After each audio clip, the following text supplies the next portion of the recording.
Быйыл май айында жеке адамдар тарабынан Кыргызстандан 85,5 миллион доллар сыртка чыгарылды. Бул тууралуу Улуттук банктын акча которуулар тууралуу отчетунда айтылды.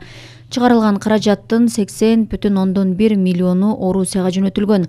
Айрым басылмалар мындай сумма акча которуулардын көлөмү ыраттуу эсептеле баштаган 2005 жылдан берки эң жогорку көрсөткүч экенин жазып чыгышты. Буга чейин Кыргызстанда накталай доллардын жетишпестиги байкалып жатканы кабарланган.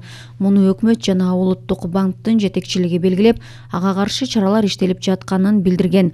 Улуттук банк билдиргендей, май айында 257 миллион доллар Кыргызстанга келген.